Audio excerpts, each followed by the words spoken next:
טוב, בוקר טוב, בשם השם לעצמי נצליח בעזרת השם להגדיל תורה ללתירה בתכלית של יראת שמיים. Nous aujourd'hui mercredi, c'est rare. Quand je suis là mercredi, c'est Rabbi Hacher qui me remplace normalement. Mais aujourd'hui, je suis là parce que demain je ne serai pas là. Une grande bar mitzvah, Bezrat Hashem, un grand mazel tov pour la famille Cohen à Natania, Shmuel Cohen, Verayato, pour la bar mitzvah de leur fils, Bezrat Hashem, Chaim Tovim ou Shalom.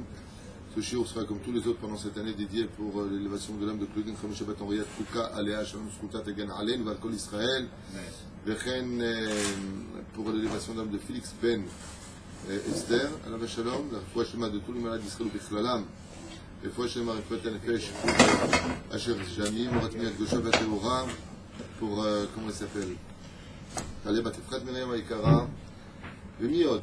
Un bon dîme pour Yoram Yaakov Ben בוודאי שהקדוש ברוך הוא יוציא אותו מן האפלה לאורה pour Yoram Yaakov Ben Chaim Tovim Shalom Bari Veshalem Nicole Aprinot. Alors hier on a fait un cours sur les choupotes et il y a eu énormément de tgouva. Vous étiez en direct, plus de 1200 personnes sur Facebook et le cours a été un peu mal enregistré et ça coupait, c'était pas top. J'ai eu beaucoup de plaintes dans ce domaine, mais on fait ce qu'on peut, pas ce qu'on veut. Le cours ici, il s'est arrêté, ça a été fait en 2 tomes, et ma femme m'a dit, s'il y a eu autant de Yetzerara au niveau de la caméra, c'est que c'était vraiment un cours très important. Alors le plus marrant de tous, c'est que hier soir, mon épouse me dit qu'elle a reçu des mails et des mails et des mails de gens qui lui disent effectivement qu'ils ont dû refaire leur ketouba, qu'il y a eu des erreurs dans la ketouba, et que depuis, les choses se sont améliorées. Voilà ce qu'on a eu hier à Yitzhak Cohen comme Gouva, comme réponse. Alors j'ai décidé exceptionnellement, je te donne la parole dans 2 secondes, de continuer sur ce domaine en parlant d'un sujet à propos du Khatan, puisqu'on est en plein dedans en ce moment, c'est le mois d'août. Allez-y les enveloppes, c'est vraiment un budget, mais c'est un budget qui vaut le coup. D'ailleurs, quelqu'un qui m'a posé la question, il m'a dit à propos des enveloppes, est-ce qu'on peut considérer l'enveloppe comme un maaser? Alors, la réponse est oui et non. Pourquoi oui et non? Je fais un topo. Pour la simple et bonne raison, c'est que tu vas malgré tout profiter, tu viens à un repas. Lui est venu, il t'a fait une enveloppe à la bamza de ton fils. Toi, tu viens, tu lui fais une enveloppe. C'est un retour d'une certaine façon.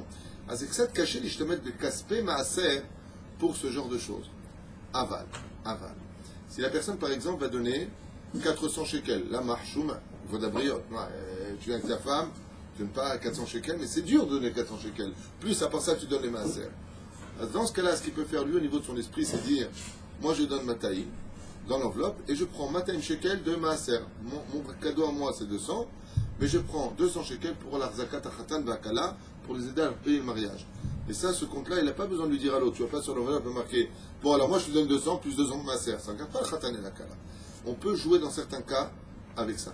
Pour des gens qui sont mamash chanouk au niveau kaspi, ceux vraiment qui ne peuvent pas faire une enveloppe, mais ils peuvent donner 200 shekels de maaser.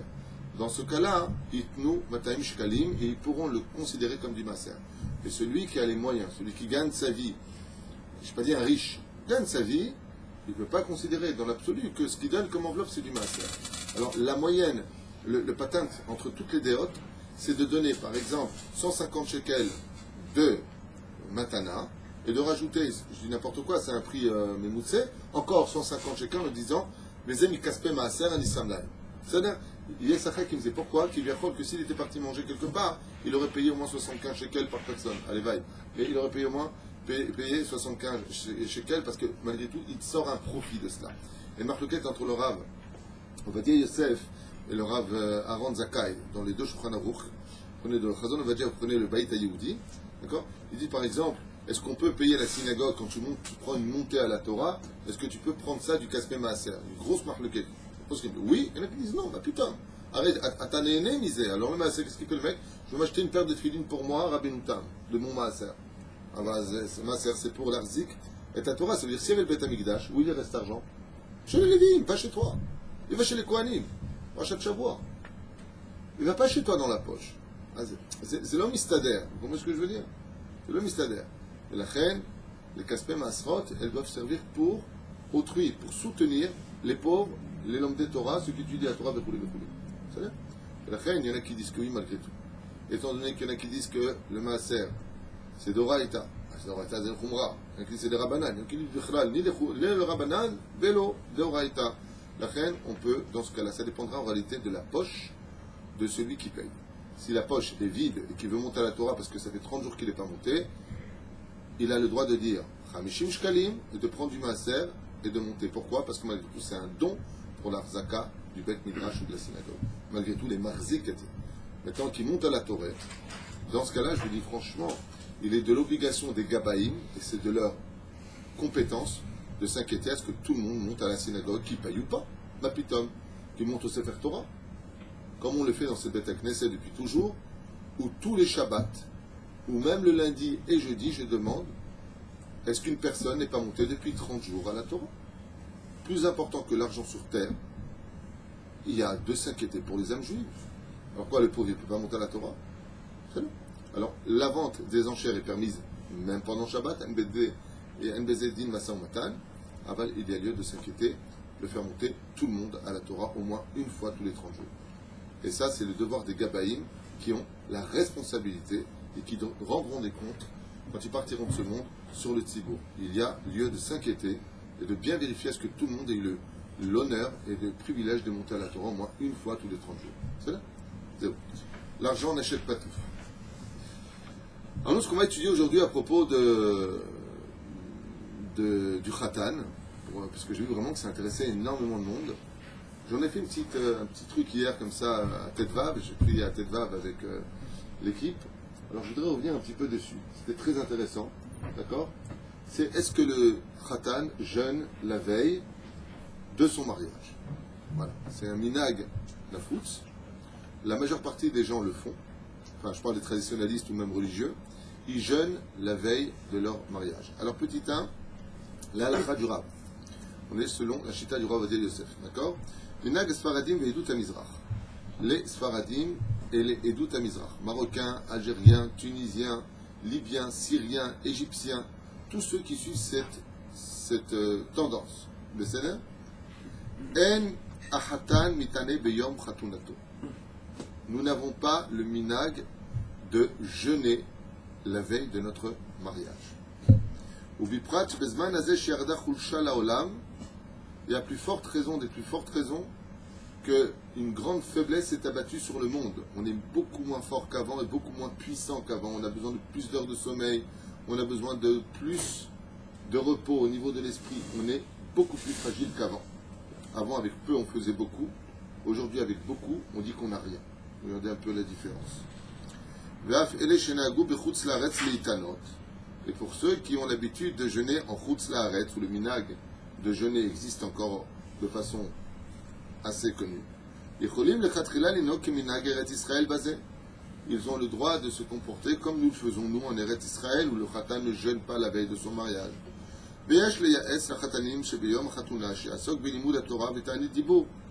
Et qu'est-ce qui pourrait être mieux encore que de jeûner? Que la veille du mariage du Khatan, il se fixe 2 heures, 3 heures d'études. Ça, ce sera beaucoup plus important pour lui que de jeûner. Et si vraiment il a besoin de faire une grande kapara ou que vraiment ça lui tient à cœur, qu'est-ce qu'il y a de beaucoup, beaucoup plus fort que le jeûne de ne pas manger, ne pas boire? C'est le Ta'anit Dibour, qui vaut des milliers et des milliers de jeûnes. La reine Moutarlo, la Sot Ta'anit Dibour. Le problème du Ta'anit Dibour, je vous dis franchement, c'est au niveau esthétique. Les gens, ils viennent te voir, et puis toi, tu as un problème ou quoi? On est venu pour toi, on a pris une babysitter, on a pris ce qu'on devait prendre, et toi tu viens, tu dis pas, Tagit, Shalom, Mashomchem, je suis content de vous voir. La reine Lo Kamim Mitzvah Al-Kabe Avera, Yesh Kvod Abriot, on en a parlé ce matin dans les halachot, le respect des autres est plus important que tout. La reine, il pourra faire Ta'anit Dibour une demi-journée ou une journée entière, jusqu'à ce que les invités, il fait un tnaï, arrivent. Sinon, Adif, comme dit le Rav Ovadia Yosef, plus important que de jeûner, que le Khatan Ikba Itim la Torah la veille de son mariage.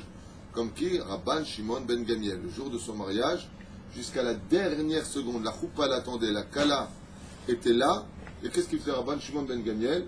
Il étudiait la Torah. On lui a dit, Zazman, c'est maintenant? Il étudie la Torah, il lui a dit, si je me lève maintenant, je vais sous la choupa, il dit, non, encore un tout. Levez-vous, on y va, les photographes. Ah, le jeune, il a dit, ouais. C'était les sculpteurs avant les photos. Ok? Et Rabban Shimon ben Gamiel, quand est-ce qu'il s'est levé de l'étude? Uniquement quand tout était prêt et que la Kala l'attendait. Alors il s'est levé directement de l'étude à la Choupa. Et qu'est-ce qu'il a fait lui? Un peu différent des autres. Il a fait son Kirat Shema, nous dit la Gemara dans Masechet Brachot. On dit oh, Khatan Patoum et Kirat Shema. Oh, il dit Mania, c'est un ilor. Je peux pas. Je peux pas les battre à la Torah, je peux pas les battre à la Tfila, je ne peux pas annuler tout cela. Alors, moi, ce que j'ai fait hier avec eux là-bas, je voudrais refaire avec vous parce que c'est vraiment très très intéressant. La majeure partie des gens ne le savent pas, donc j'en profite. Mais d'où vient ce minag et pour quelles raisons on a l'habitude de jeûner ou de faire des tachanounim? Alors, la première des choses, c'est qu'il faut savoir que le jour d'une choupa, c'est à la Gdusha et l'équivalence de Yom Kippourim, de Yom Rosh Hashanah et du Yom Matan Torah. Pour vous dire un petit peu, c'est quoi une choupa? Je répète, vous trouverez ces références en bas du Likut Yosef où il dit ici que c'est le même din que Rosh Hashanah. Pourquoi Rosh Hashanah d'Afka? Parce qu'à Rosh Hashanah, on arrive après les Tachanounim des Slichot. On a fait déjà 30 jours de Slichot. Et à Rosh Hashanah, Kadosh Baruch Hu, Be'ezrat Hashem Bli Neder, il nous juge ce jour-là bienveillance. Il y a le soleil et la lune qui sont les témoins. La lune s'efface à Rosh Hashanah. Kiyachol Akala est là pour recevoir le jour de sa choupa. Le soleil, c'est l'homme. C'est à lui d'éclaircir son épouse, comme le soleil éclaircit la lune. C'est pour ça que le soir d'une choupa, la seule personne qui reçoit tout, c'est qui? C'est la Kala. Irak Mekabelet, elle reçoit la bague, elle reçoit la ketouba, elle reçoit Imekabelet, qui est celui qui donne le soir du mariage, c'est le Khatan. Et la reine, le Khatan est comparé à un roi, le roi soleil, non pas Louis XIV, mais le roi soleil, et la Kala est comparée à la lune. Pourquoi d'Afka la lune? Parce que la lune est pudique. Même quand elle brille, elle reste dans l'ombre. Ainsi, il va rester une Kala pudique, extrêmement pudique. Et Akadosh Baruch Hu noten Ma'amad Shel Yom Kippourim. Et pourquoi Yom Kippourim? Parce que tout simplement, le jour du mariage, Akadosh Baruch Hu, c'est une grande kapara pour le Khatan. Toutes les fautes qu'il a fait avant de se marier, Mohekotam, Pokakim lo el kol avonotam. Et c'est pour ça qu'on a un très très beau minag, Sfarad comme Ashkenaz, de faire pour le Khatan. Donc le Khatan prendra le Sidour de Yom Kippourim et fera la prière de Mincha de Erev Yom Kippourim. Okay? Il est très important, Sfarad comme Ashkenaz, c'est un très bon minag, étant donné que le jour de la choupa d'un Khatan, ça a le même niveau que Yom Kippourim, que Yom Kippour, okay? Eh bien, il fera mincha, non pas mincha regila, mais il fera mincha dans sa mida exactement comme mincha qui précède Yom Kippour. Vous savez, avec tous les tachanounim, Timchol, Betislach, Lama, il dit Katan ichnas le Yom Kadosh comme Yom Kippour. Et bien, mida, Be'ezrat Hashem, de la même façon, le Khatan comprendra que non seulement il a la Kdusha de pouvoir redémarrer une vie parfaite, parce qu'on estime que sa femme, eh bien, c'est un élément nouveau dans sa vie. Tout son mazal, mitradesh, comme c'est marqué dans le Zohar, Parashat Pinchas, marqué là-bas, que Akadosh Baruch Hu Boré Olam fait descendre toutes les Neshamot qui l'ont précédé. Ses grands-parents, arrière-grands-parents, tous les Avot Akdoshim descendent sur la choupa. Je ne sais pas si vous comprenez ce que je dis. Depuis Adam Arishon, tous ceux qui l'ont précédé, le Créateur du monde envoie un ange qui leur dit « Votre descendance se marie. » Et tout le monde descend.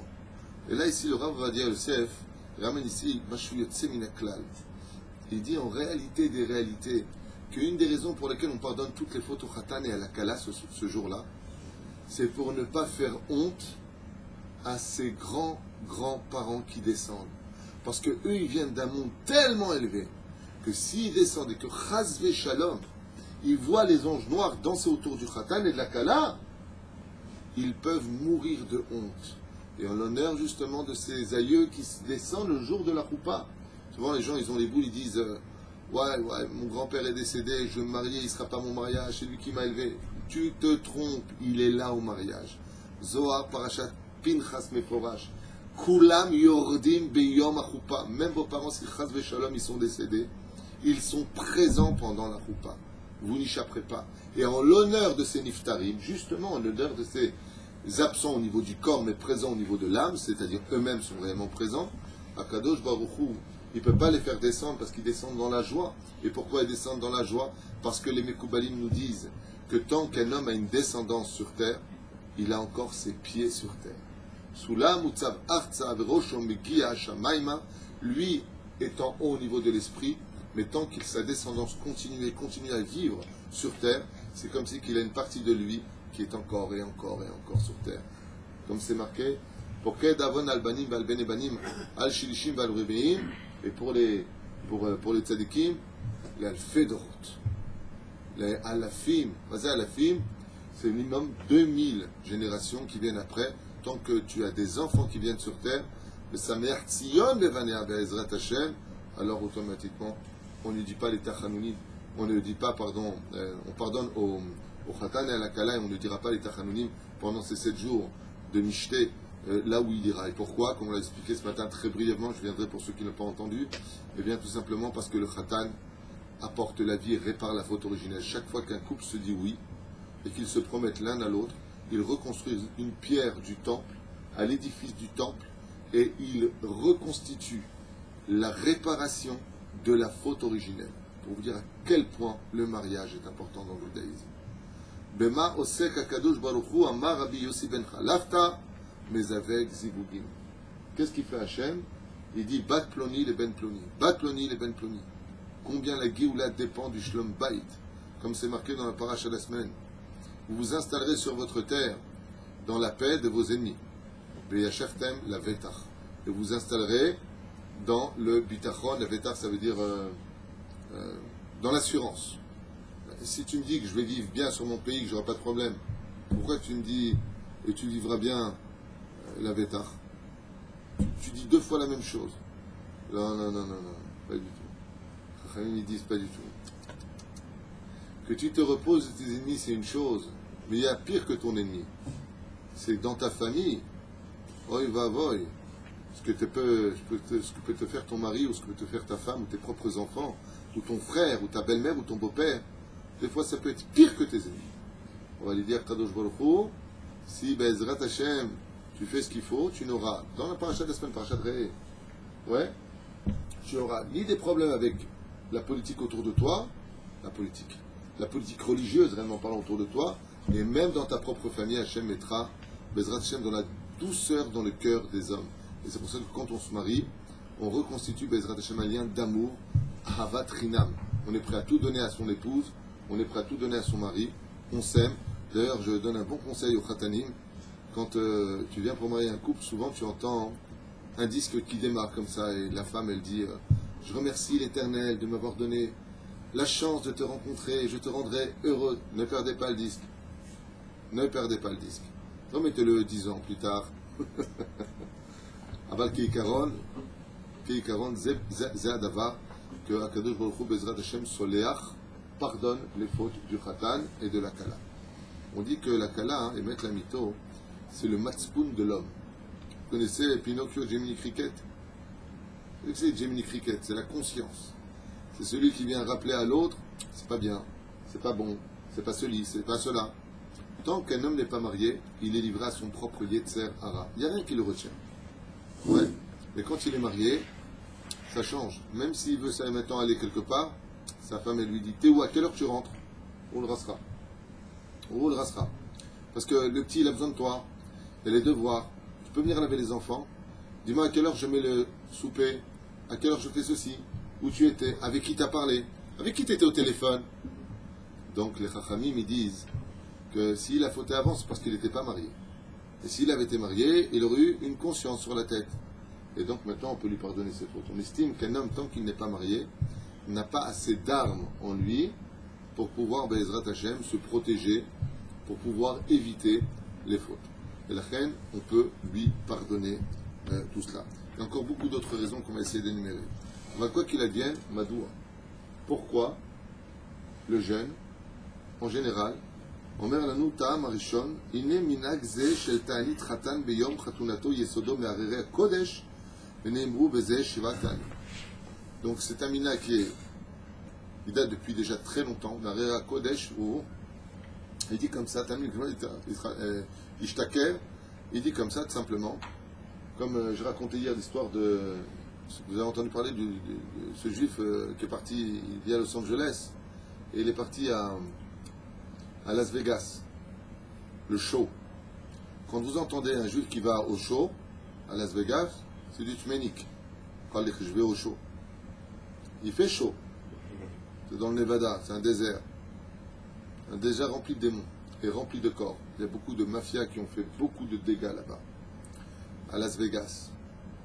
Alors il y a un show de vêtements, il y a un show de toutes sortes de choses, et il y a surtout le show du Gehinam. Lama, parce que là-bas, à Las Vegas, cette fameuse ville titanique, c'est mamash satanique, est remplie de toutes les impuretés qu'un homme pourrait imaginer dans sa tête. Celui qui veut vraiment profiter de tout ce que peut offrir le Satan, il y a un pays qui réunit tout ça, un État, c'est Las Vegas.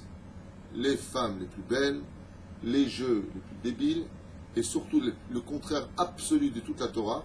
Tout le but de la Torah, c'est quoi?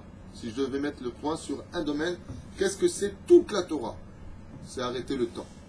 Toute la Torah, c'est Gviut Batorah, Kovea itim la Torah. Quand est-ce que tombe Shabbat? Quand est-ce que sort Shabbat? Quand est-ce que tombe Yom Tov? Quand est-ce que sort Yom Tov? À quelle heure met les filines? Jusqu'à 4 heures maximum après le Tata. Toute la journée jusqu'à le coucher du soleil. Tout dépend des horaires. À un tel point que les chassidim ont dit Maïa Torah, qu'est-ce que c'est la Torah? Un homme qui vit sans montre n'est pas un homme. Ça, c'est le condensé de toute la chassidoute. Qu'est-ce que c'est un homme? C'est quelqu'un qui vit selon les heures. Qu'est-ce que c'est Las Vegas? Le temps n'existe pas. C'est la notion. Le temps n'existe pas. Vous allez dans les hôtels, dans les casinos, ils sont dans les hôtels. Ouais. Vous ne verrez ni montre sur aucun mur, ni fenêtre dans aucun mur. Pourquoi? Pour tout simplement que eux te fassent la pluie et le beau temps, que tu n'aies plus la notion du temps et que tu perdes toute ta vie là-bas. Il y a une phrase culte qui dit ce qui se passe à Vegas reste à Vegas. Ce qui se passe à Vegas reste à Vegas absolument. Et c'est d'ailleurs une des villes où il y a le plus de suicidés. Hein.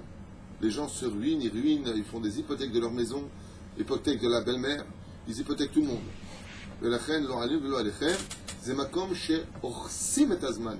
Et donc qu'est-ce qu'il a fait lui? Il est parti là-bas, et bien entendu, nous les juifs, on adore vivre, hein. On a une neshama qui est tellement puissante que grâce à Dieu, on adore vivre, on est les meilleurs dans tout. Franchement, les juifs sont les meilleurs dans tout. En Torah, c'est sûr qu'on est les meilleurs. En alcool, on peut être les meilleurs aussi. Le haïm. Et lui, il a commencé à boire, et boire, et boire, et boire, et boire. Et puis, il y a une Goya qui est venue le voir. Elle a repéré avec sa Porsche décapotable 944 Carrera Taras. Ouais. Et elle lui a dit I love you, te quiero, ti amo. Il a fait la bêtise de partir avec. Et avant de partir avec, elle a emmené où devant un avocat. Et elle s'est mariée avec lui. Ça prend foi là-bas? Ça prend foi là-bas le mariage? Bevadaï, il y a des avocats, tu ne peux pas savoir tous les trafics qui se passent. Il y a des gens qui vont là-bas uniquement pour avoir la green card. Ils vont là-bas, ils trouvent une fille, ils la payent, ils se marient devant un avocat, ils deviennent américains. C'est connu. Ce n'est pas des choses waouh. Bekitsu. Et voilà, le lendemain, il se réveille dans le lit, à l'hôtel. Vine, il est à. Alors, allez, nous voulons aller. Si c'est ça. Bon, allez. Pourquoi? Il est marié, le mec.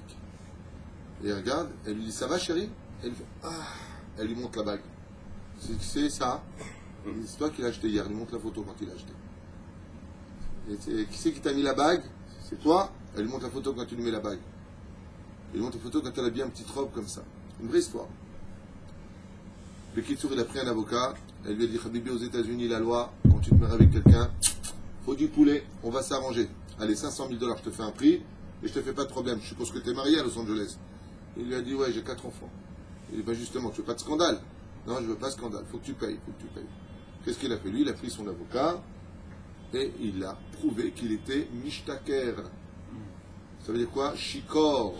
Il était complètement sous. Et la reine Omer la nous pond.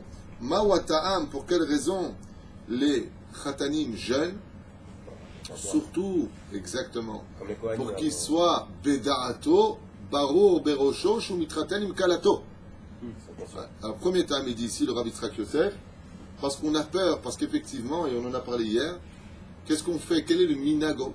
Tellement mefutsatz, tellement connu aujourd'hui, nafutz, pardon, qui est tellement nafutz.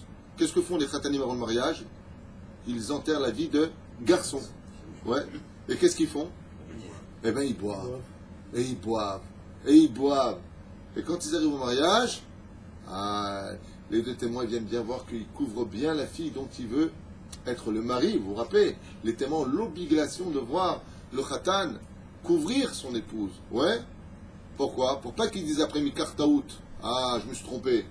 Il dit alors si maintenant il ne gêne pas. On avait peur que dans les pays froids, avec la vodka et le mariage qui était un événement tellement important, on a dit que c'était aussi grand que le Har Sinaï. Ouais. Eh bien, puisque la Shrina descend comme elle est descendue sur le Har Sinaï, elle descend sur le khatan et la kala. Belachen, mit'ani. Première raison, pourquoi est-ce qu'on jeûne? De peur qu'il boive et on veut qu'il arrive sain de corps et d'esprit sous la choupa pour ne pas qu'il puisse dire après j'étais saoul de toute façon, j'ai fait n'importe quoi, je ne veux pas te payer la somme que je t'ai dite, je n'avais pas toute ma tête. Ze atam a rishon, c'est la première raison qui est donnée. Deuxième raison qu'il amène ici, il dit Shachatan domé le melech ve'oil ve'yomad dina ou le gabea be'ay mit'ane kemo beyam kippurim. Et la deuxième raison, il dit, étant donné que le Mahamad extraordinaire de la Choupa est la même chose que Yom Kippourim, on atteint Keter, parce que c'est la Shrina elle-même qui descend sur le couple. Est-ce qu'on jeûne à Kippour? Oui. Il dit de la même façon, le Khatan devra jeûner. Pourquoi? Parce que pour lui et son épouse, ça a la même valeur que Yom Kippourim.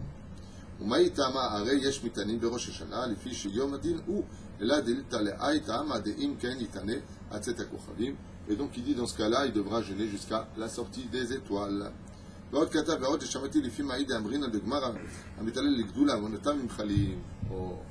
Ça c'est un clal que les gens ne savent pas. Mais, comme ça dit la Gemara, tout celui qui monte dans la Gedula, ça veut dire, je m'explique clairement, c'est un juif ordinaire, et d'un coup, waouh, il devient président. D'un coup, il devient Rosh Memshala. D'un coup, il devient ce que vous voulez sur terre. Akadosh Baruch Hu, il dit comme ça. Dès qu'une personne monte de grade, c'est un signe que dans le ciel, on lui a pardonné toutes ses fautes. Imaginez un homme qui est ouvrier dans une usine. Le directeur, le PDG plutôt, l'observe. Et il se rend compte que cet homme-là, Béhémet, n'est pas comme les autres. N'est pas comme les autres. Comme on l'a vu pour Yosef Hatzadik, que le Sar, le ministre de la prison, l'a mis sur les responsables de la prison, au-dessus des autres. Et Poutifera, pareil, il a mis au-dessus maître de sa maison. À chaque fois, vous voyez que Yosef Hatzadik, il n'arrête pas. Au début, il est chef de la maison de Poutifera, ensuite il devient lui-même le chef de toute la prison, et ensuite il devient le chef de toute la terre. Le Sgan à Pharaon. Sgan Pharaon, ça veut dire qu'il devient le vice-roi de Pharaon, en d'autres termes, le roi du monde dans son cas à lui. La Gemara nous dit, fais attention. Chaque fois qu'une personne monte de grade, c'est-à-dire que le PDG maintenant il a observé un ouvrier et il dit, toi, je te veux comme directeur. Pourquoi? Je t'ai vu ramasser des choses par terre. C'est-à-dire que tu as de la conscience et de la responsabilité. Tu te comportes comme si c'était ton usine. Tu as vu une épingle par terre, tu l'as ramassée, tu l'as posée où? Dans la boîte à épingles. Si tu fais attention en tant qu'ouvrier à ce qui m'appartient, à plus forte raison que tu feras attention à toute l'usine mieux que quiconque. Et donc cette personne passerait d'ouvrier à directeur d'usine. C'est un signe dans le ciel qu'en réalité, on lui a pardonné toutes ses fautes. Tout celui qui monte, on lui pardonne toutes ses fautes. Et effectivement, si le khatan c'est un digne de roi et que maintenant il se marie, qui est un événement extraordinaire dans la vie de pouvoir se marier, Kalvachomer de Kalvachomer, cet homme qui était ordinaire, qui n'était même pas un homme, et la Chetzi Adam, la moitié d'un homme, Shenemar Baruch Ata Hashem Elokeinu Melech Haolam Yotzer Adam, qui forme l'homme. Maintenant cet homme est complet, donc il est monté dans la Gdoula automatiquement, dit la Gemara, Kol Amitale Gdoula Mochalim Lo Al Kol Avonotav. Tout celui qui monte de grade, on lui pardonne toutes ses fautes. Et donc le khatan, automatiquement, comme maintenant, avant le mariage, sachez qu'il n'était rien. Comme dit la Gemara dans Yevamot Samerbet Amoudbet, celui qui se marie considéré comme si il n'avait pas de muraille, pas de chance, pas de parnassa, pas de mazal, pas de taras, tout ce que tu veux. Il y a là-bas une liste importante. Enlo, ve'enlo, ve'enlo afilu Torah, ve'enlo gila, enlo. Il n'a même pas de joie. Ouais. Ad kedekach enlo kloum. Mais grâce à sa femme, Kala Otiot Akol, il aura tout. Grâce à elle, maintenant, il devient enfin quelqu'un. C'est pour ça que dans le judaïsme, on prend le mariage à un tel degré d'importance qu'on n'appelle pas un homme de Torah rabbi s'il n'est pas marié. on dit Elisha ben Abouya, ben Zoma, ben Azaï. Ouais. Comment tu l'appelles comme ça? C'était des grands Torah. Oui, mais ils n'étaient pas mariés. Donc, malgré le fait, Rav en hébreu, ça veut dire deux choses. Ça veut dire un titre honorifique, on sait, ça veut dire Rav. Ok? Mais ça veut dire en hébreu beaucoup. Mazé Rov en hébreu, majorité. Rav veut dire beaucoup. Quand est-ce qu'un homme vaut beaucoup? Le jour où il se marie. La reine, quand il se marie, Gvar Korimlo, Rabbi, Rav. Avalif Nechen. C'est pour ça, par exemple, dans les kolélim, c'est incroyable. Quelqu'un qui n'est pas marié qu'à 24 ans, il est dans un kollel ou en yeshiva encore? Il est en yeshiva. Il est dans quel degré? Il a fini. Aleph, Gimel, Bet. Aleph, Bet, Gimel. Il a fini. Il monte dans un shlag qui s'appelle Kibbutz. Il y a une classe supérieure où ceux qui ont fini leur classe, qui normalement devraient se marier, ils ne se marient pas, continuent à étudier en yeshiva jusqu'à 22 ans, 23 ans, 25 ans, 27 ans même. Ils veulent finir le Shas Beyoun, par exemple. Ils sont dans un monde qu'on appelle Kibbutz. Et pourquoi ils ne vont pas dans un kollel? Je devrais aller dans un kollel. Tu as 27 ans, tu as fini ta nifratam. Parce que pour entrer dans un kollel, il faut être marié. Mazé kollel, kollel, akol. Il faut que tu sois un homme marié pour appartenir au monde du kollel. Pourquoi? Parce que tu vas faire tes théodotes de Rav. Mais la reine, il faut venir avec la bina de la femme. Car la femme possède en elle ce que l'homme a donc le plus besoin dans sa vie, même s'il ne se voit pas pendant 24 ans à l'image de Rabbi Akiva et de Rachel Bat-Kal Basavoua. Dès qu'un homme se marie avec sa femme, ne croyez pas que c'est de la rigolade. Quand tu lui mets la bague au doigt, quand Bezrat Hashem, cet homme-là, prend la ketouba et lui donne la ketouba et que le soir il se retrouve pour ne faire qu'une seule chair, dans le monde d'en haut, tout le mazal se renouvelle, et plus que ça encore, l'homme et la femme, au niveau du monde d'en haut, forment réellement un cœur, c'est-à-dire une seule entité. Et cette entité va donner à l'homme la possibilité de comprendre la Torah à un degré beaucoup plus élevé que s'il n'était pas marié. Si quelqu'un n'arrive pas à comprendre la Gemara comme il le faut parce qu'il n'est pas encore marié, qu'il sache que le jour où il se mariera, il aura par contre moins de temps pour étudier, c'est sûr, mais il aura une compréhension beaucoup plus importante pour comprendre la Torah. On dit des grands en Torah que s'ils avaient été mariés, celui qui dit ça c'est Abaye. Abaye s'est marié à 16 ans. Et il a dit, si je m'étais marié à 13 ans et 2 jours, après ma bar mitzvah, j'aurais été encore un plus grand en Torah. Pourquoi? Parce que pour comprendre la Torah, il faut la bina de la femme. C'est pour ça que le roi Salomon était l'homme le plus intelligent de tous les hommes, parce que lui a été marié à 1000 binotes, 1000 femmes. Il avait besoin de la bina de la femme pour pouvoir comprendre la Torah à un tellement haut degré que Shlomo sont les lettres des mots, lettres du mot, les Moshe. Il voulait atteindre le niveau de Moshe Rabbeinu. Alors dans ce cas-là, tu vas me dire, mais je ne comprends pas. Moshe Rabbeinu, Rabbi Asher, il n'était pas marié avec 1000 femmes. Alors comment se fait-il que Shlomo Zochot les Moshe, lui, il a dû atteindre 1000 femmes à épouser pour leur prendre leurs 1000 binotes. Pour arriver à quoi? Les Moshe. Dans la direction de Moshe Rabbeinu au niveau de la compréhension. Chouva, Pachout. Hein? J'étais marié avec la Shekhinah. Bidiouk! Chouva, Pshuta, t'es fait là les Moshe. Isha Elokim. Qu'est-ce qu'il a fait, Moshe Rabbeinu? Il s'est marié carrément avec la Shekhina. Moshe était le Khatan de la Shekhina. La Khan, on dit Torah Tziva Lanu Moshe Morasha. Mais c'est Moshe. Torah Hashem Temima. Lo. Torah Moshe. Pourquoi tu appelles ça Torah Moshe? Parce que Moshe est devenu le Khatan d'Hachem. Et Hachem, il a toutes les binotes en lui. À quel moment il est devenu le Khatan d'Hachem? À quel moment exactement? Dès qu'il est redescendu du Har Sinaï. Donc c'était après qu'il était avec Tzipora. Non, il était déjà marié avec Tzipora. Ouais, après, donc, et Tzipora, elle n'a pas de Kéchar avec tout ça? C'est pour ça que le jour du don de la Torah, qu'est-ce qu'il fait Yitro Choten Moshe. Im Tzipora Veshne Baner. Il est venu rapporter. Rashi dit, comme il avait répudié, il lui a ramené sa femme en lui disant qu'un homme de Torah ne peut pas vivre non marié. C'est d'ailleurs le drame de la paracha de Be'alotera quand Myriam fera du Motzi Shemra ou du Lachonara ou une question ilchatit ou préférez son Shemra en disant mais comment il a pu renvoyer sa femme? Parce que c'est qu'un homme qui veut étudier la Torah est obligé de se marier. Comme le Rav Kadouri à la Vachalom, quand il a perdu sa première épouse, que Dieu repose son âme, alors qu'il était déjà dans un âge très avancé, il s'est tout de suite remarié. Baba Salé, pareil. Pourquoi vous vous remariez? Vous avez besoin de se remarier. Parce que si je veux comprendre la Kabbale, il faut que je sois un homme marié. J'ai besoin. La femme n'est pas qu'une princesse dans le judaïsme. Elle est beaucoup plus que ça. elle est l'intelligence qui permet à un homme d'exister dans sa compréhension de la vie. Si les hommes et les femmes, les couples, étaient des vrais amis, des amants dans leur chambre, c'est sûr, mais des amis dans la vie, vous ne pouvez pas savoir la fusion extraordinaire de l'intelligence que le couple aurait. Si l'homme et la femme étaient complices, s'ils parlaient, s'ils savaient s'écouter, s'ils savaient vivre en harmonie. C'est un mec qui vient, il a une idée, il en parle avec son épouse. Okay? Bien entendu, je ne parle pas des cas d'une femme qui est folle ou nerveuse ou qui est avare ou je ne sais pas quoi, je parle d'une femme normale. Okay? Ce mec qui me dit, attendez, vous ne connaissez pas ma femme, je lui dis un mot, c'est de la guerre. Je ne parle pas de ça. Il y a aussi des hommes comme ça. Je parle des gens qui sont normaux, qui veulent évoluer dans la vie. Ouais. Ensemble, la chokhma de l'homme et la bina de la femme. Vous savez ce que ça donne comme mariage?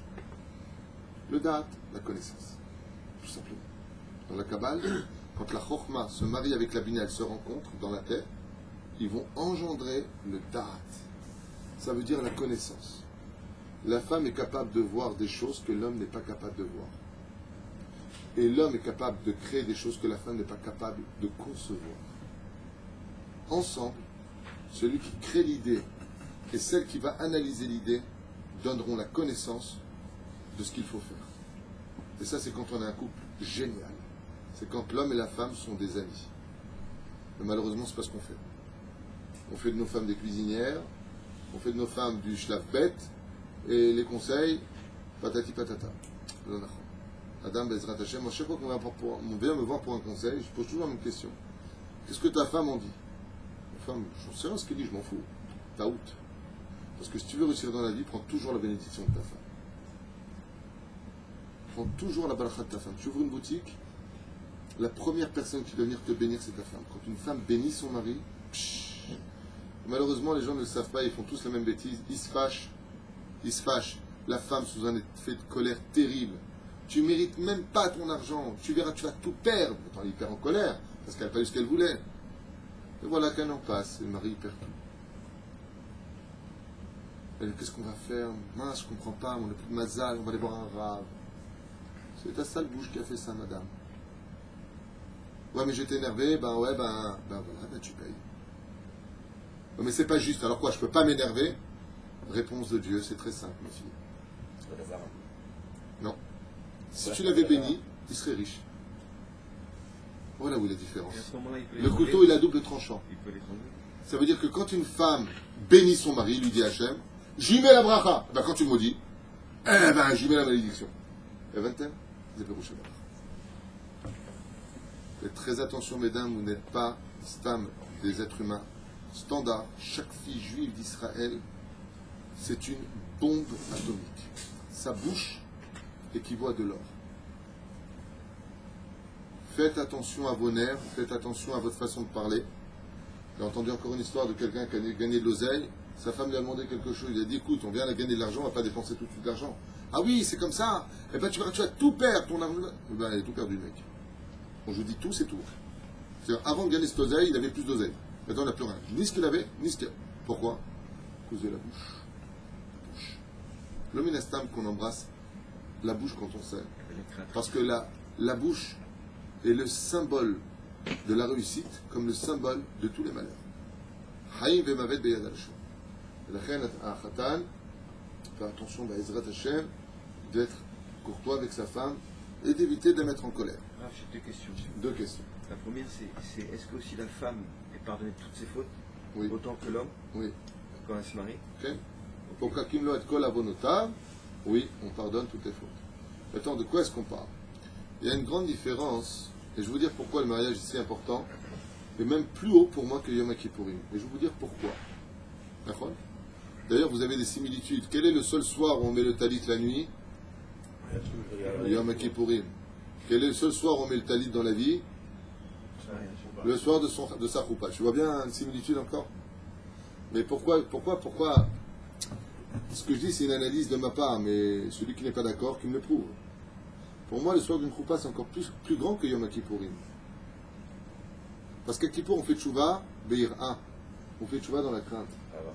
Tandis que par contre, le jour de la choupa, on fait tchouva dans l'amour. On fait tchouva dans la sérénité. On fait tchouva dans la joie. Et la plus grande tchouva qu'on puisse faire dans ce monde, c'est d'être heureux de recommencer sa vie à zéro et non pas avec des larmes. Bezrat Hashem. Pleurer, c'est bien de pleurer avant le mariage. Pleure que t'es faux, fais des tahanounim, saute d'une falaise, va faire ce que t'as à faire. Saute pas d'une falaise, hein, c'est une image. Hein, parce que je vois, j'ai dit à un couple, ça allait très mal dans leur vie de couple, et ils m'ont pris un peu la tête comme ça au téléphone, très très nerveux le couple. J'ai dit, écoutez, calmez-vous, prenez un joint, et qu'est-ce qu'elle me dit la femme? Écoutez, ça fait déjà 1 an qu'on prend des gens, ça ne nous aide pas beaucoup. C'est de ouf. Ils sont fous les gens. Je dis non, je plaisantais avec le joint. Ah non, non, mais nous on plaisante pas. Je vois lire. Alors, est-ce que tu lâches pas sur le local? Hein? Est-ce que le khatouna, la choupa, ça a une influence sur l'assemblée? Le Vadaï. Tout comme il est très important de participer à une Brit Mila, il est très important de Sameach Khatan Vekala, Zoché Bechamesh Kolot, Vadaï. C'est très important même pour le Tzibour. Vous ne savez pas quel dégât ça fait dans le cœur des Khatanim d'inviter des gens et que ces gens ne viennent pas alors qu'ils ont promis de venir. Vous ne savez pas les dégâts que ça fait. J'ai fait une choupa à Khatser Amalka il y a quelques années de cela. Et la personne attendait 280 personnes. Vous savez combien sont arrivés? 90 personnes. Le Khatan a refusé de sortir de sa chambre, enfin du bureau. Il a refusé de sortir. La Kala était en larmes. Il était 9h15 quand on a fait la choupa. Et je me rappelle du Khatan, il était très nerveux, il a pris son portable, il n'arrêtait pas d'appeler. Vous êtes où? Vous êtes où? Vous êtes où? Vous êtes où? Ouais, je peux pas venir en fin de compte. J'ai ma famille qui est débarqué à la maison, ils m'ont fait une surprise, j'ai pas fait de babysitter. J'ai prêté ma voiture, il ne me l'a pas rendue, bah, sauf elle est au garage. Chacun lui a sorti une excuse. Et il m'a regardé comme ça le Khatan, il m'a dit qu'est-ce que je fais? Je lui ai dit écoute, il y a la qualité et il y a la quantité. Ouais, mais comment je peux rentrer maintenant sous la choupa avec si peu de monde? Qu'est-ce que j'ai fait moi? J'ai fait monter les gens, je les ai mis en ligne comme ça, les hommes et les femmes. J'ai dit au caméraman de se placer exactement comment il devait se placer. Et on a fait la choupa, il était très tard, c'est vrai. Et on a fait une très belle choupa et Hachem Yazor. Mais bon, ce qu'il y a de très, très malheureux, c'est qu'il a payé juste 190 places vides, quoi. Les Nora Veillon. Nora Veillon. Ma deuxième question. Deuxième question. Pourquoi justement, au moment où on se marie, c'est là où ça devient très difficile. Alors que c'est censé rouler comme il faut et ça devient très difficile. Et surtout l'influence, le plus difficile, c'est-à-dire que le couple il s'entend très bien en général. Mais ce qui se passe, c'est l'influence des parents, des beaux-parents. C'est deux questions. Je peux pas répondre à tout ça. Là, tu quittes, Oui. Sors du contexte. Là, tu me belles la famille et tout ça. La question que tu as posée, c'est pourquoi c'est plus dur à faire? Simplement parce que le mariage, c'est enfin prendre ses responsabilités. Pourquoi les gens ne veulent pas se marier? Parce qu'ils sont responsables. Quelqu'un qui n'est pas marié, c'est quelqu'un qui veut vivre une jeunesse d'enfance. Se marier, c'est devenir un homme. Alpisod, je vais te répondre quelque chose que les gens ne savent peut-être pas. Mais comme c'est marqué dans Yalouzou Chassidim Bedaf Yudzaïn, d'accord? Là-bas, Rabbi Eliezer Papo dit que pourquoi Dieu nous a choisis en tant que peuple? Uniquement parce que nous étions le peuple de l'humilité. Et c'est la vérité. Quand on voit l'orgueil que quelques juifs peuvent exprimer à l'extérieur, tu casses cette clipa et le fruit intérieur de l'âme de chaque juif d'émettre, c'est l'humilité. Tu parles avec un juif, tu sais comment lui parler, tu trouves un diamant à l'intérieur. Aussi grande bouche soit-il, dans chaque juif, d'émettre, il y a quelque chose et on le voit. Regardez la Shoah qu'on a vécue, malgré tout, on reste fidèle à la Torah. L'antisémitisme, et on reste fidèle à la Torah. On les a jetés dans des fournaises ardentes, on reste fidèle à la Torah. On peut lutter contre beaucoup de choses. On peut se calmer face à beaucoup d'événements. Mais il y a une personne qui est capable réellement de mesurer notre humilité, c'est notre épouse. Et la reine,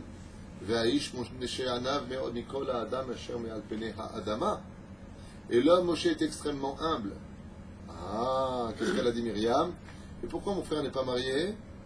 Étant donné qu'un des buts essentiels du mariage est de mesurer l'humilité d'un homme, ouais, et bien comme on raconte avec le Chafetz Chaim, quand il a fait sa souka et qu'il a perdu sa première épouse et qu'il a épousé sa deuxième épouse, il avait l'habitude de construire sa souka toujours dans le même coin tous les ans depuis des décennies.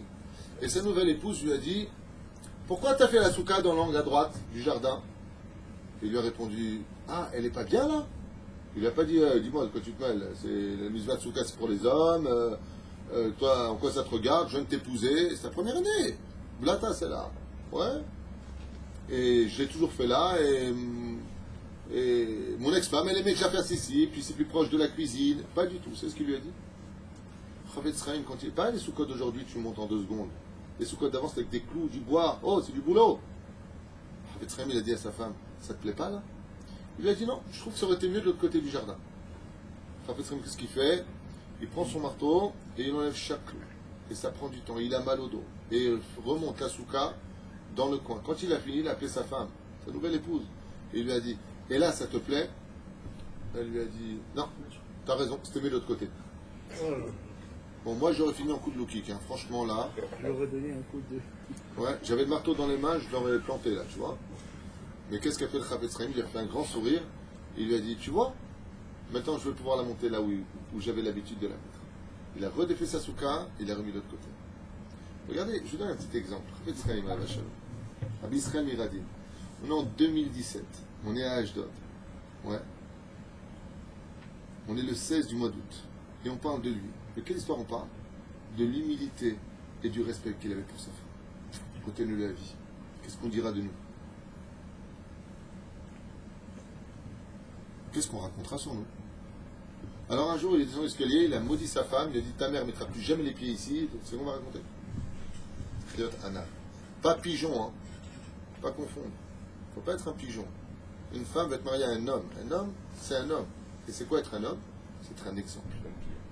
Non. Être un homme, c'est être un exemple. Tu veux que ta femme soit ce qu'elle soit, Bezrat Hashem, donne-lui l'exemple.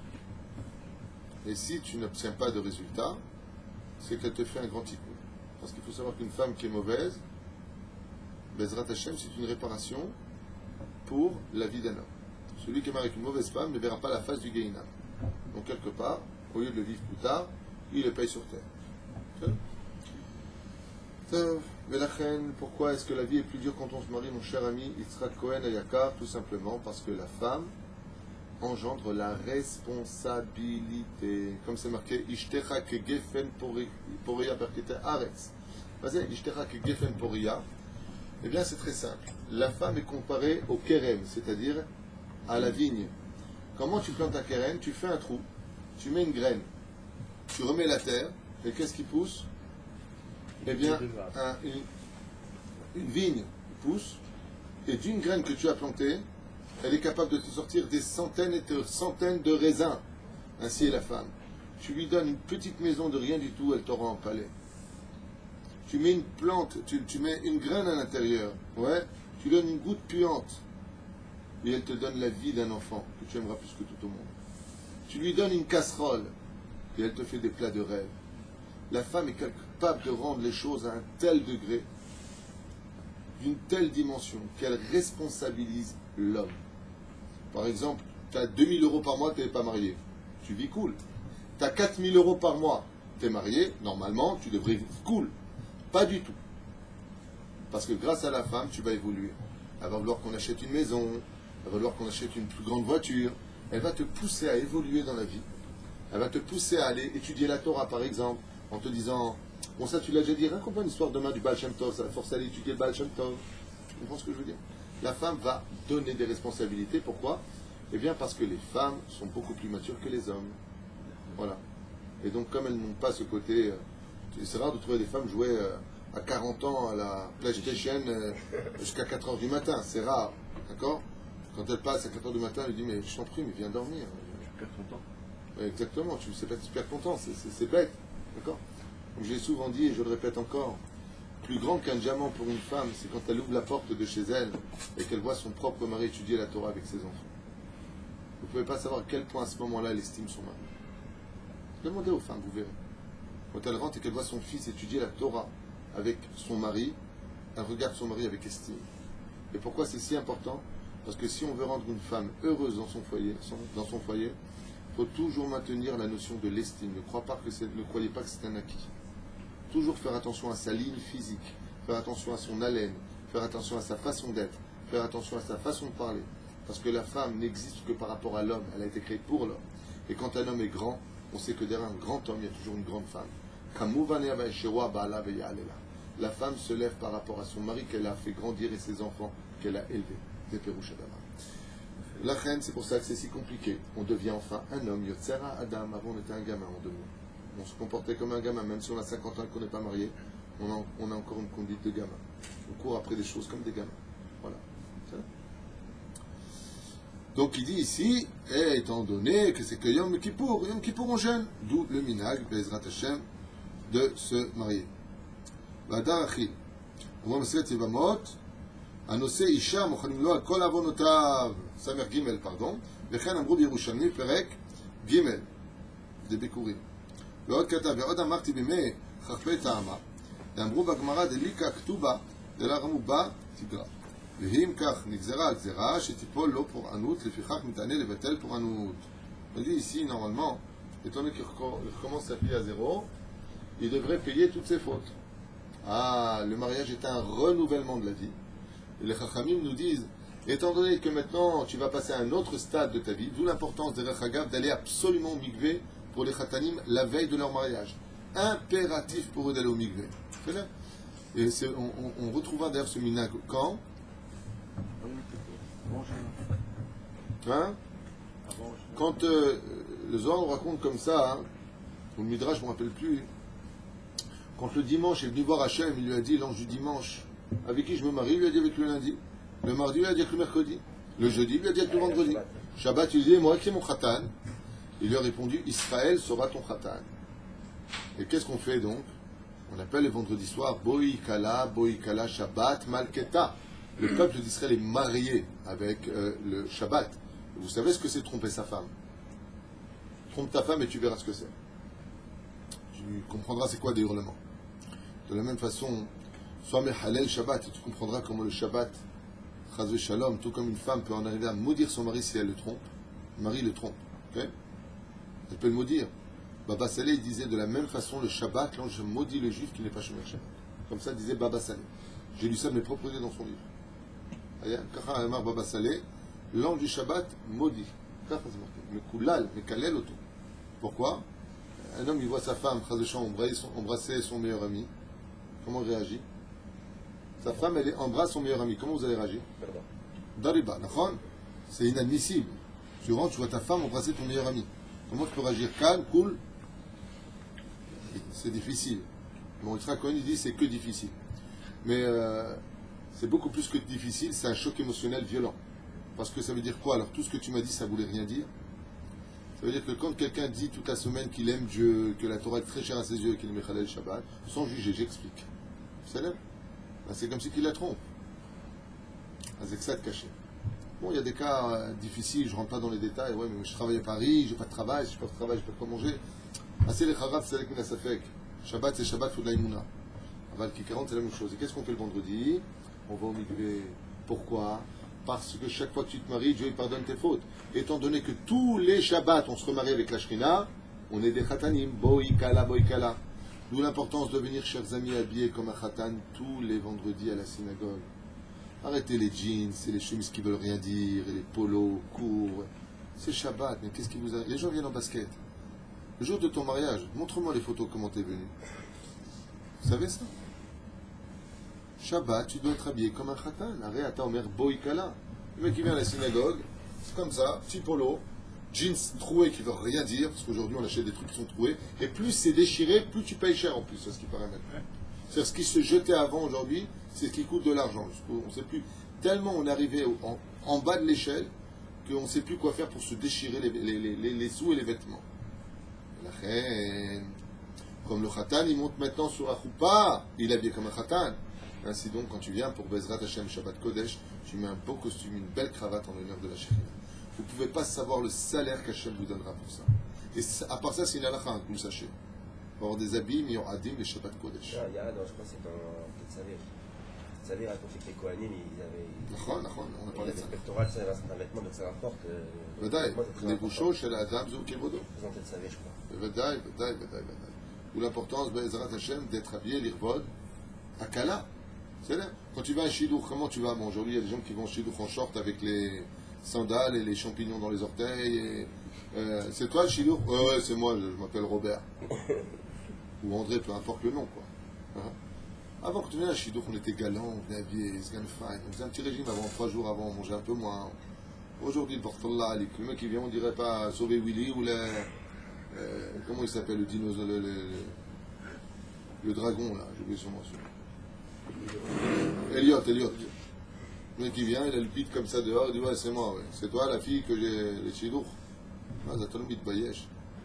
J'ai fait un chidour, on m'avait invité à une salle. Il y avait à peu près 40 filles et 27, 28 garçons. Toutes les filles étaient venues habillées boubottes, habillées, maquillées, parfumées.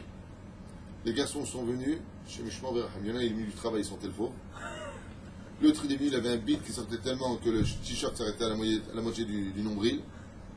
Et j'aurais fait un scandale, j'ai pris le micro, mais j'aurais fait un scandale. Je voyais la différence entre un homme et une femme.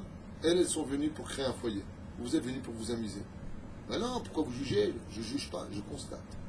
Parce que quand on vient pour créer quelque chose, on prend les meilleurs éléments avec soi. C'est la nature de la femme d'être. Ok, c'est là. Donc, c'est juste comme ça pour répondre à ta question. La femme vient pour créer un foyer, elle ne vient pas pour s'amuser, en général. On a une question de Sarah Brahms. Sarah Brahms. Brahms, c'est de quel pays d'origine ça? Brahmi. Non, c'est pas Brahmi. Brahmi, c'est en général tunisien. Brahms. Brahms, ok. C'est californien. Est-ce qu'une personne divorcée qui se remarie, ses fautes seront encore effacées ou cela marche que pour le premier mariage? Pour chaque mariage. C'est-à-dire que tout malheur engendre toujours un bonheur. Sarah.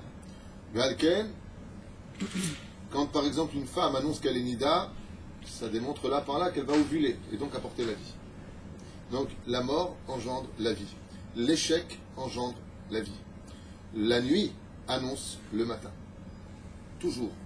L'obscurité, vayihi herev, vayihi boker. Vayihi ilshon tsar. Quand un malheur arrive, c'est toujours pour annoncer un très grand bonheur, parce que chaque malheur, c'est comme si maintenant je creuse quelque chose, et la façon dont moi je prends l'épreuve, c'est comme si je mettais une graine. Si maintenant j'y verse des larmes de joie, et je suis content de ce que Dieu m'a donné, alors je vais arroser cette terre qui m'a enterré. Et ainsi donc, avec le temps, va se germer quelque chose de beaucoup plus grand et beaucoup plus fort. Ça dépendra, Bezrat Hashem, de comment nous, on veut voir les choses dans la vie. Voilà. En fait, c'est Brahmi. Ah, c'est Brahmi. Brahms, c'est toi qui as lu... Non, c'est... Ah, c'est Brahmi. Avec un marqué Brahmi. Ah, vous voulez faire américaine, Sganfan, yani... Voilà. Ah, ok, j'ai compris. Brahmi, ça faisait trop, on est... Brahms, c'est Sganfan. Aline. On va trouver un khatan. Donc, si quelqu'un veut Brahms, voilà. Bezrat Hashem. Donc, on a vu ici qu'on doit aller au mikveh, Bezrat Hashem, pour le khatan. Et la Kalabataï aussi a l'obligation d'aller au mikveh. Maod, Agudat Tanit Hachelachar, ברכת האירוסין שבע ברכות, מפני שהמצווה חביבה עליהם, כדרך שעושים חסידים ראשונים שהתנו על מצוות חביבה כלולה ומצה. Il y a un minag comme ça qui dit, Anche Chassidim, il y a un minag qui veut que quand les Chassidim, qu'est-ce qu'ils faisaient? Quand ils voulaient une mitzvah, par exemple, un très beau loulav, ils jeûnaient. En guise de trouver un très beau loulav, ils jeûnaient. En guise de trouver un très très bel étrog, ils jeûnaient. En guise de trouver de la matzah kasher me'adrin mina me'adrin, il jeûnait. Et donc, en guise de trouver une très belle kala, c'est-à-dire que, vous savez que si le mariage, l'amour rend aveugle, le mariage rend la vue. Donc, toujours avant le mariage, c'est la vitrine. Et après le mariage, tu rentres dans la boutique. Et des fois, c'est une super boutique, et des fois, c'est une ruine. Donc, ça dépendra de ce que tu trouves. D'accord? Au début, tout est tout le temps super. Hein? Vous avez marqué, c'est un truc. Les filles avant le mariage, elles sont tout le temps calmes, souriantes et sympathiques. D'un coup, après le mariage, qu'est-ce qu'il y a? Qu'est-ce qui se passe? D'accord? Une fois, il y a un mariage comme ça, j'arrive à la choupa, et il y a le frère comme ça qui rentre, et il serre la main au khatan devant moi, il lui dit bonne chance. Le khatan, il a regardé comme ça, mais il dit quoi ça? Il a rencontré 3 fois cette femme, ils se sont dit ok, elle était mignonne comme tout, et le frère il lui a dit bonne chance. Regardez, il n'était pas serein. Je dis, mais non, bonne chance, je vous dire, Mazal Tov, il a traduit. Mazal Tov. Ils ont tenu un an. Et faites attention aux vitrines. J'ai fait un cours qui s'appelle Pourquoi le mariage? Pourquoi le divorce? Je vous conseille vivement de regarder ce chiour. Vivement. D'abord, il est sympathique. Et il explique aussi qu'il est impératif, et j'insiste énormément de faire des enquêtes. Comme le site créé avec Raphaël Skoury, qu'on a créé à Jérusalem, qui s'appelle shiduchim.com. Ce n'est pas un but lucratif, bien entendu, il y a des conditions, des gens qui travaillent, donc tout travail mérite salaire, c'est 50 shekels l'inscription, parce qu'il y a vraiment une équipe derrière, il y a une rabbinite qui travaille avec nous, il y a il y a un technicien qui travaille avec nous, il y a Raphaël Stouri lui-même qui travaille avec nous, et c'est vraiment impératif pour celui qui veut trouver une bonne adresse de s'inscrire là-bas, tout simplement parce que d'abord ça passe par mon bureau, et je vérifie beaucoup de points sur chaque ratan et chaque kala, à savoir si des maîtres c'est matim ou pas matim, et n'oubliez pas un détail, faites des enquêtes, arrêtez de vous suffire à ce que voient vos yeux, c'est une très grave erreur. Je voudrais vous citer juste un petit exemple comme ça, si je peux me permettre, ok? J'ai eu, alors écoutez bien, j'ai une femme qui vient me voir et qui me dit, voilà, je suis en Chidour, le mec il est génial, je sais pas, mais j'ai l'impression que... Je lui dis, madame, vous avez été sur son lieu de travail? Elle m'a dit, pardon, est-ce que vous avez été parler avec des gens qui le connaissent? Mais non, je ne vais pas faire une chose pareille, vous vous rendez compte, je ne suis pas FBI porté disparu. Mais elle m'a écouté. Elle part sur le lieu de travail, et là, quel ne fut pas son choc quand elle demande à un collègue de travail à propos de ce garçon, qu'est-ce qu'il pensait de lui. Le mec lui dit, pourquoi? Il dit, je suis en Chidour. Mais quel Chidour? Il est marié. Ce qu'il voulait ce garçon, c'est simplement connaître une fille en plus. Voilà, s'amuser. Donc gagnez du temps, faites-moi plaisir. Faites comme les Khamim nous disent, Yesh Inyan l'Itanien, de poser des questions, aller voir son rave, demander qui il est réellement, même si c'est des gens divorcés, d'aller même jusqu'à appeler la femme divorcée. Il n'y a pas à dire un peu de lachonara Non, à part, le lachonara c'est quand on vient dire des choses négatives, mais quand c'est pour construire, j'ai besoin de savoir. Par exemple, non, j'ai besoin de savoir tout le lachonara qui est les Shem To'elet. On parle de mariage, je ne crois pas qu'il y a assez de divorces comme ça. Même de l'adapter son ex-femme, Raph, c'est chaud. Moi je suis pour. Moi je suis pour. Tu veux que je te dise pourquoi? Parce que j'ai eu un cas comme ça, je vais te dire de quoi je parle. Ok?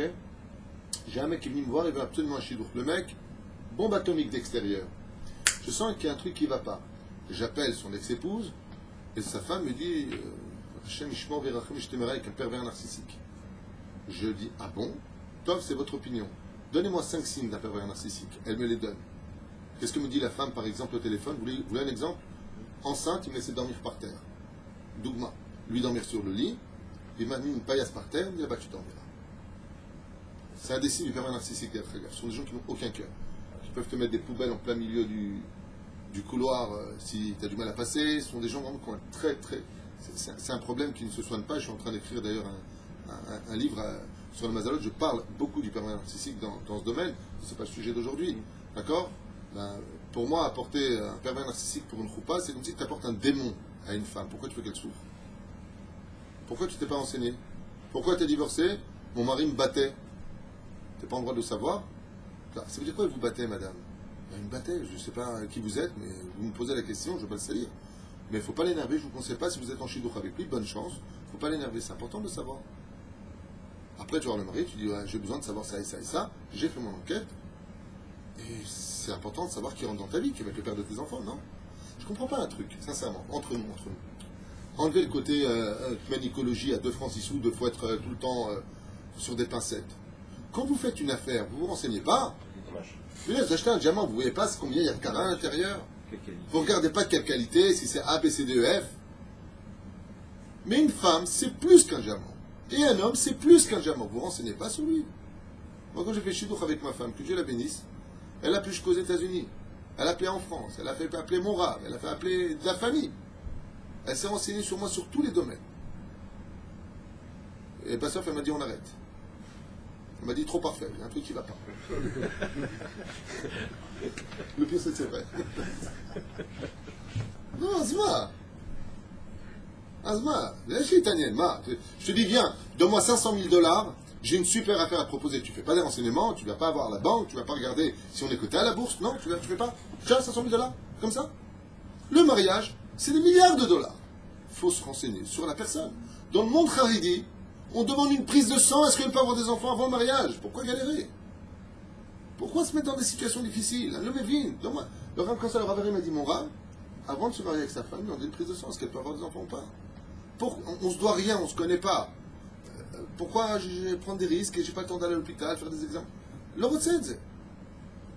Mais non, le cœur, elle est belle, je l'aime. Habibi, après tu galères. C'est bien de dire, on n'est vraiment pas habitué à ça.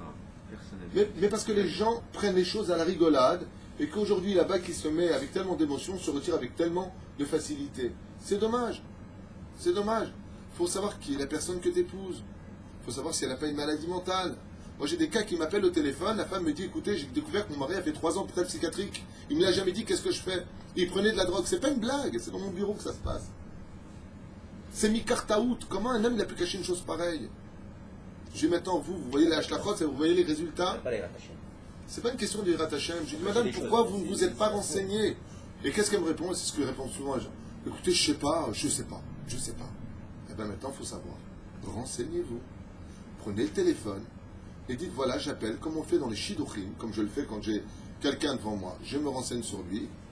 Donnez-moi le nom de 2 amis. Devant lui, il ne bouge pas, hein, pas il attend de les appeler dehors. Voilà, je voudrais savoir, c'est le Rav Tutu, je voudrais savoir qui est cette personne pour vous. Donnez-moi quelques renseignements. Les Shem Toelet. Eh bien, tu sais ce que tu entends? Bah, écoutez, je dois tout dire. Oui, voilà, je suis son meilleur ami, il a beaucoup de dettes. Mais c'est important de savoir avant de se marier, enfin. C'est inadmissible qu'un khatan se marie avec une fille et qu'il lui mette sur la tête toutes ses dettes. Enfin, je ne comprends pas. Voilà un cas que je vous ai cité. Il y a 1 an, le mec, il avait la mafia sur le dos, vient pour se marier. Hein, tu connais, t'as entendu parler de cette histoire ici? Un ennemi en commun. Un ami en commun. Le mec, il a la mafia sur le dos. Il vient pour se marier. Mais il faut dire à la Kala, est-ce que tu acceptes d'avoir un mari qui a la mafia sur le dos? Ok. Non, je sais pas. Ne fais pas autrui ce que tu n'aimerais pas qu'on te fasse. T'aimerais ça? La femme que tu as épousée, ouais, ok, elle doit une tonne, elle doit 2 millions de shekels à la banque, et elle a le massacre Nassa, elle ne peut pas sortir du pays. Et tu ne sais pas. Et 2 mois avant le mariage. Je dis des bêtises. Ce que vous faites pour une affaire, bon, moi, Baruch Hashem, j'ai fait une très belle affaire en épousant ma femme. Baruch Hashem. Moi aussi. Il sera Cohen, il tremble. Ça passe en direct. Alors, Dites tous. voilà, Valérie, la femme de Yitzhak Cohen, il dit qu'elle a fait une bonne affaire aussi. Celle qui a écrit la maison, c'est ça? Ouais, bon. La voiture. Et la voiture aussi. Donc, l'autre de Keshem chez Israël, Itanu, Beyom, Matan Torah. On a vu aussi que le Mahamad de la Choupa, c'était comme le don de la Torah. Vous imaginez un petit peu combien on doit venir pudique le jour de la Choupa, comme j'ai dit hier? Ça a le même din que Yom Kippour, Rosh Hashanah et Matan Torah. Vous vous rendez compte de quoi est-ce qu'on parle? Imaginez au Har Sinaï, quand on soit la Torah, comment on doit être habillé. Sois pudique. Fais attention. Et d'où est-ce qu'on apprend le mariage? D'où viennent les minagim de la Choupa, de tout ce qui s'est passé au Har Sinaï? D'où viennent les feux d'artifice? Et le ciel était rempli d'éclairs et de tonnerre. Et où est-ce qu'il était le rabbin? C'était Moshe Rabbeinu. Et c'était quoi la K'tuba? C'était les tables de la loi. Et pourquoi Moshe Rabbeinu il a cassé les tables de la loi?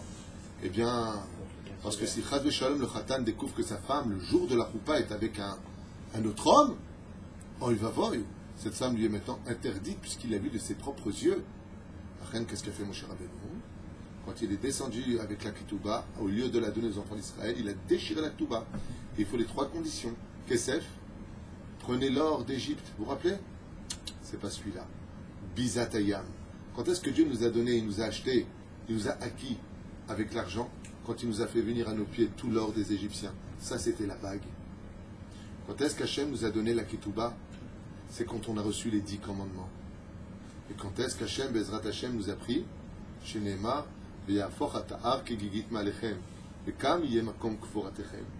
si vous ne m'acceptez pas, ici je vous enterrai. Dieu nous a violés. Pérouche Adavar, il a couché entre guillemets avec nous au niveau de l'image. Ainsi donc on lit les 3 choses. Et étant donné que Akadosh Baruch Hu nous a épousés, pourquoi il y a marqué il nous a violés? C'est pas joli. Pourquoi Dieu il a fait une telle chose? Il y a marqué, les Chachamim ils disent qu'il nous a fait accepter le mariage comme un viol.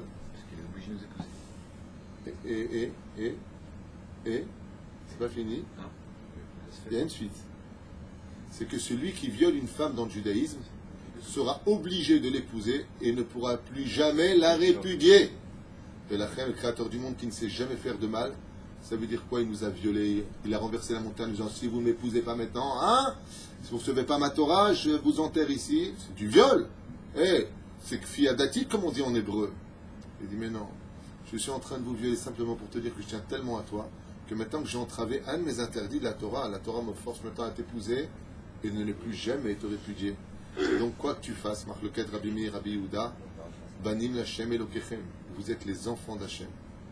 Même si tu ne te comportes pas bien, dit Rabbi Meir, tu resteras toujours les enfants d'Hachem.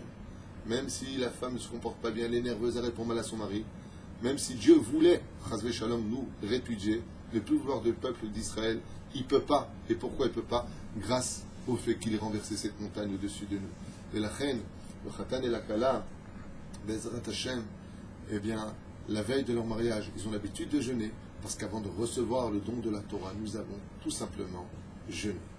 Voilà d'où vient ce minag, il y en a encore beaucoup d'autres. Je vois qu'il est déjà 9h30, L'Chaim Tovim ou Shalom. On en a dit déjà pas mal, Mikdash, Adid et Sheliach. On va s'arrêter là, parce qu'après c'est très long à lire. C'est tout juste comme ça, il y a une question avant de finir, comme ça sympathique, ou on s'arrête là. Je pense qu'on va s'arrêter là, il est déjà 9h25. Voilà. En tout cas, nous, quoi qu'il advienne, les Sfaradim, il est très important de donner de la tzedaka avant de se marier, avant de prendre le chemin. Bezrat Hashem, de faire de la tzedaka. Très important aussi de prendre ses engagements, d'être conscient, de demander au Khatan. Le Khatan demande au Rav qu'est-ce qu'il va signer sur la Ketouba. Je rappelle qu'un homme sur la Ketouba, chers amis, va s'engager à nourrir sa femme, blanchir sa femme, lui donner un toit. Qui ne vient pas se nourrir en disant attends, le frigidaire est plein, mais tu ne fais que ton travail, c'est vrai. Tu ne fais que les choses pour lesquelles tu as promis d'épouser ta femme. Et plus un homme gâtera sa femme, plus Hachem le gâtera Bezrat Hashem, tout en restant chacun à sa place. N'oubliez pas ce détail que j'ai tellement l'habitude d'enseigner, et je vous le redirai juste pour vous dire au revoir pour aujourd'hui. 3 choses a besoin une femme, 3 choses a besoin un homme. Si vous les respectez, vous vivrez heureux. La femme a besoin de tsumet lev, c'est-à-dire d'attention. La femme a besoin de discussion. Elle a besoin de parler. C'est pas la même chose. L'attention, c'est prêter attention à elle. Elle a changé de robe. Elle a dit qu'elle était fatiguée. Tu lui as fait à manger. Des compliments. Elle a besoin de parler. Parler. Parler. Parler. Et elle n'a pas de problème de se répéter de ce qu'elle a dit déjà le matin. C'est un besoin pour elle. Alors, écoute-la. Donne-lui du temps parce que pour elle, c'est plus qu'un diamant. 3e chose, elle a besoin d'amour. Je parle des gens normaux. Et les femmes, ça parce que c'est aimer, ça parce que c'est prendre dans les bras. Il y a des femmes comme ça, voilà, c'est des psychiatres pour ça. L'homme a besoin de 3 choses. Alors c'est beaucoup plus terre à terre. L'homme, il a besoin de respect. Ne me réponds pas mal, ne me crie pas dessus, ne m'insulte pas, ne me mets pas le doigt devant le visage. La seule fois où tu mets ton doigt comme ça, c'est quand je te mets la bague. Après ça, tu baisses ton doigt à vie. Ça s'appelle le respect. Un homme qui se sent respecté à la maison est heureux de rentrer chez lui. La 2e chose qu'un homme a besoin, c'est vital pour lui, c'est naïna. Si tu es une femme virtueuse, fais toujours en sorte que quand ton mari rentre le soir, il est toujours une belle table qui l'attend. Et après tu grossis. Et la 3e chose qu'un homme a besoin, je ne veux pas dire simplement le mot amour, il a besoin d'amour, mais il a besoin d'acte. Déjà que la femme est 2 semaines nida, si les 2 autres semaines qui restent, elle a ou mal à la tête, mal au dos, je suis fatigué, tu m'as vexé, tu m'as saoulé, on ne va pas s'en sortir pour les hommes. Donc l'homme risque de faire zera levatala, ou d'aller voir ailleurs. Ça ne justifie rien. Mais n'oublie pas en tant que femme que tu es sa seule adresse. La reine prend compte de tout cela. Respect, naïna et acte. Bezrat Hashem, si on respecte ces 3 points de vue pour l'homme, ces 3 points de vue pour la femme, la Shrina Bezrat Hashem résidera parmi eux et ils seront bénis dans toutes leurs actions.